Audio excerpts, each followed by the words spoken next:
The last day of my road trip was terrible. Let's talk about it. So, we had one of those days where everything that can go wrong will go wrong. And it's unfortunate because I'm here in Indianapolis and I was really excited for Indy. Well, turns out I got excited, very excited, the night I came here because I had a few hours from when I left Louisville, got on the Greyhound bus. It was so late, by the way, so late, so very late. And, we finally got here in the evening. It was like, it was after 6, so, but I think it was before 7 still. So, like, maybe like 6:30 or something.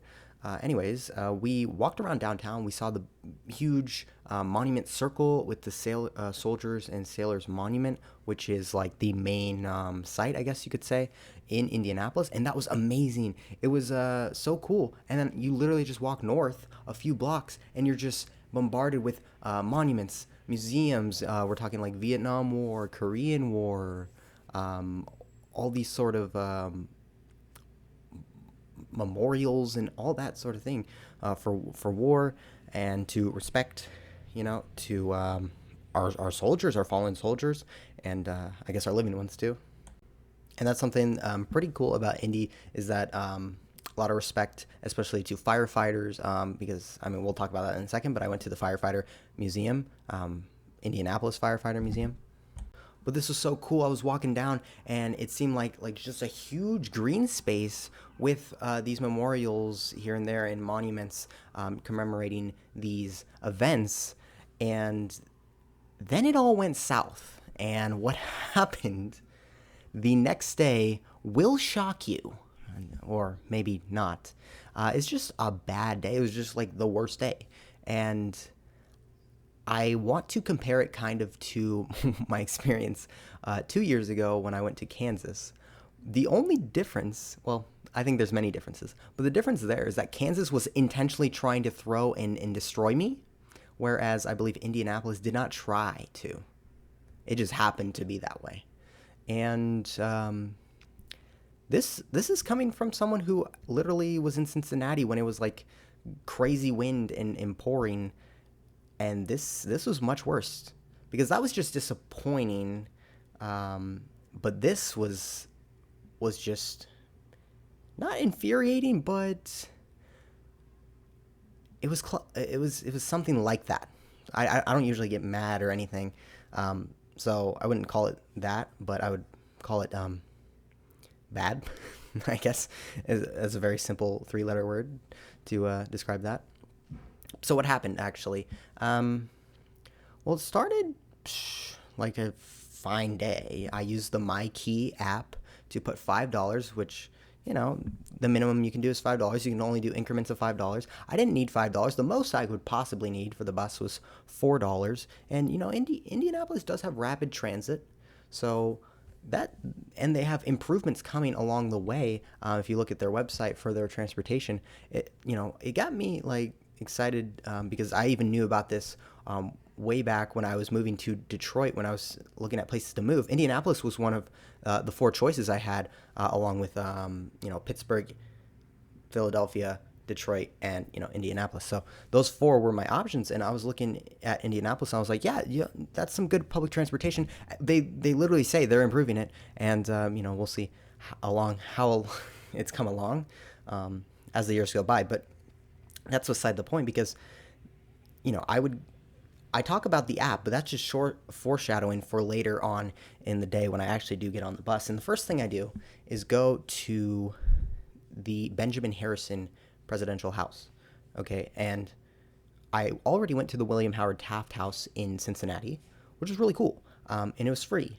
And the problem is, I guess I didn't double check this or something, but the Benjamin Harrison House was not free. And also, there were tours, but only every 2 hours. I got there about like 15 minutes after 2, I believe, and that's when the last tour was, I think.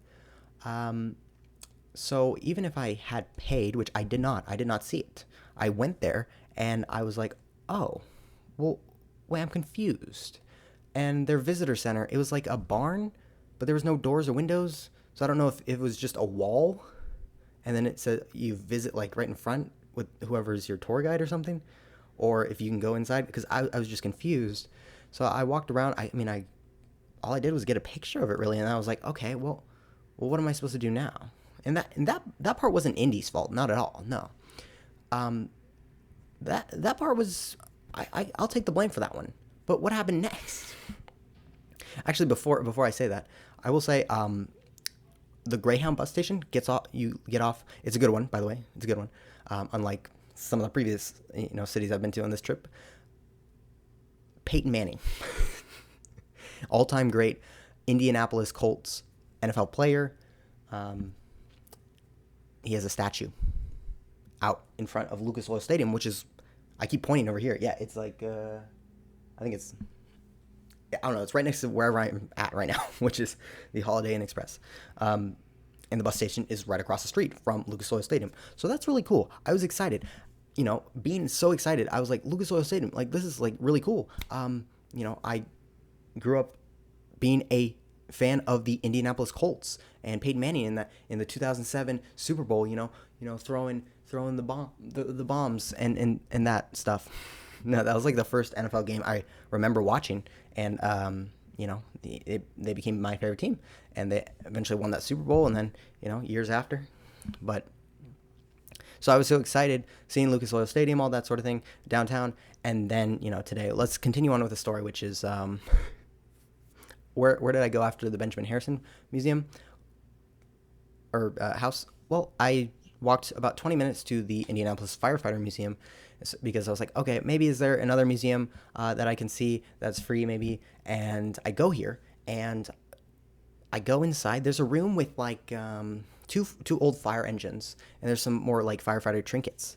But it says that there's more stuff upstairs. So I go upstairs, and I'm again struck with confusion, I would say, because I look around and I'm like, okay, well, there are doors here. Do I try and open? I eventually try and open the doors. They end up being locked, and okay, I'm like, is that it though? And I look around all the places I can go. I'm like, well, that's it. So I just go back downstairs, and I leave, and I'm like, wow.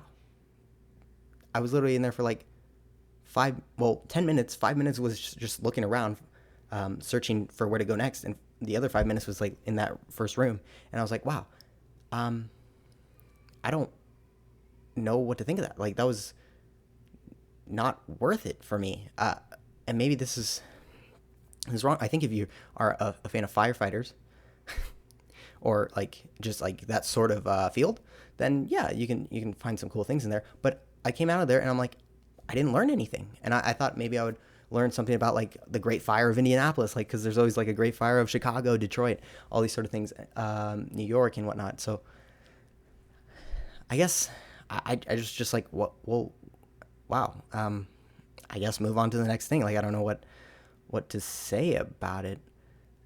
It's not like a horrible museum, but it is at the same time, like there's not much to it, I guess, is what I'm trying to say. So that was very disappointing. And then I try and go from there because I wanted to go to the Virginia Fairbanks Art and Nature Park. And so I try to go there. I take the bus. And here's another issue. I get to the bus stop, and the first time that I went on the bus to the first location, I had the app, and you have a QR code. There's an Indigo scanner, okay? And apparently you have to, put your QR code under the scanner. You see the red laser, and it scans, and bada boom, you're through. I didn't know that. I was like, where's the scanner? But the bus driver just let me through, like, no problem, like, whatever. But then the second bus I took, this is an issue because I tried to scan it. I looked up a video beforehand. I was like, okay, well, how do I actually scan this? I do it. I go for the scan. It doesn't pick anything up. It doesn't read anything. The bus driver's getting a little antsy at me. Like, oh, it works. It works. And then, so she shuffles me in and like, you better scan it. And I'm like, okay, I just tried to scan it. I'll try to scan it before I leave. But, I mean, thank you for letting me on. But I don't know what the issue is. And apparently, you can let me know if you have any experience with this in Indianapolis, but this is a hit or miss thing where On the rapid buses, I've heard that it's 100% like accurate, like the QR codes work for sure. But on the regular buses, it's hit or miss. At least what I've read. I guess that's only like a few sources, so maybe this is just anecdotal evidence. But it's potentially just not a good reader. Like I had the same issue in Columbus, but that was just because my account was so new that it didn't have time to register, I guess, which is still like an issue. I end up calling someone later on. And I'm like, they can't do anything about me, so I just have $5 sitting in my account, I guess, for next time. But will it even work next time? Will they have a completely new system the next time I'm here? I don't know. But it was frustrating because I felt bad. Like, well, I'm trying to like pay this thing, but like I don't know what I'm supposed to do. I stick it under. I see the red light. Just nothing happens. No invalid error. No verification or anything. It literally is just like sitting there like nothing's happening. And so I eventually get off that bus. I try again. It doesn't work. The bus driver gives me the mean green look. And well, I say I'll try and call someone to figure this out. And so that's what I did later on. But then I end up, okay, so like nothing's really going my way. Nothing's good happening so far. And so I go to the park. And another thing, like, where the heck is the park? I keep seeing signs that point this way. It's north to go to the park. There's no park. I walk for a while next to like this busy street, and I'm like, there's no park. Hey, where's the park? And then I finally get to a spot and it says no trespassing. I'm like, what? What is this? But I mean, you got to get in the park somehow. It's like this little trail thing that says no trespassing. And I'm like, come on, man, come on. But eventually I find my way into the park. There's this weird house in the forest. It's like a visitor center, actually. So I was like, what the heck is this? I zoom in on my camera. I go searching like Crocodile Dundee or something. Like and then, I mean, that's just a random house in the woods. The park overall is fine. I think, I mean, it does the job as a park. I thought there was going to be more like art stuff. There's this one spot where there's like these poles, like crazy poles on a basketball court, and the baskets are facing the wrong way, and it's all a weird thing. Stay tuned to the channel. I guess I'll probably post a shorts video on that little piece of the park. And so I'm really dejected at this point. I'm sitting there next to this basketball court thing, and I'm like, well, there's one thing I have left to do, and that's go to White River State Park. Hey, maybe it's pretty cool. We've seen every river walk in every single city we've been to, all 6 of them now. And so, that's our last thing to do. Let's get this done, and then let's head home the next day, which is actually today. I'm in the morning. What time is it?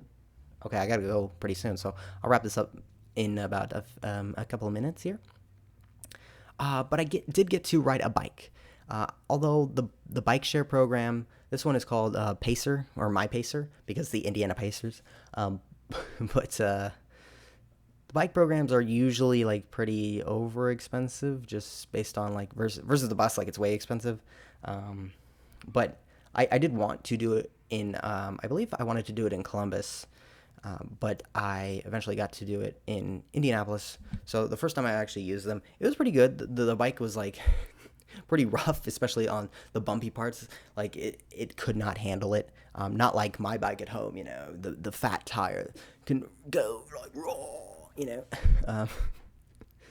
But like when the road was smooth, or when the pavement was really smooth, it was a-okay. It was very smooth. And I eventually went to IUPUI. Sounds like some sort of acronym that you don't want to know what it stands for, but it's Indiana University, Purdue University, Indianapolis. Like, it's a merger between Purdue and Indiana State University, or not Indiana State, Indiana University, which, I mean, I guess it's a university in Indianapolis. That's the main one. Just like, I don't know, just like the Ohio State, but it's like obviously not as big as the Ohio State, or it's just like Wayne State, which is probably a little bigger than Wayne State in Detroit, but you get the point here. It's a university. White River State Park is pretty close to it. What I'll say about White River State Park, it's a bunch of grass, and that's what Indianapolis is. Like, a lot of the areas that are like sites it's just a lot of grass, just a lot of flat ground with grass. But the canals are pretty cool. Like I wish they were more. I wish there was more of them and they extended more. But like the canals are like it's like Venice, but like in a in a small scale version of them. Um, I don't. I mean, there's definitely no one like canoeing or kayaking on the freaking canal. But the White River is what it's called. Um, and that park around there, there's a couple of, like a monument things, like you'll see some pictures of the canals, but it's just like some shallow water that you can walk along. No railing or anything. So pretty cool, I would say. And that's how I finished off my day. I got some food at Kroger, watched the NBA playoffs, although, you know, last night wasn't a great game. The night before was a really great game, Lakers versus Warriors.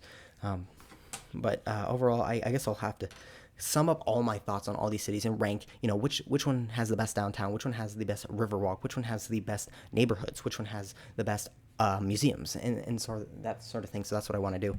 And I have to go pretty soon. It's going to be the longest ride back to Detroit from Indianapolis. That's the longest ride I have on this trip.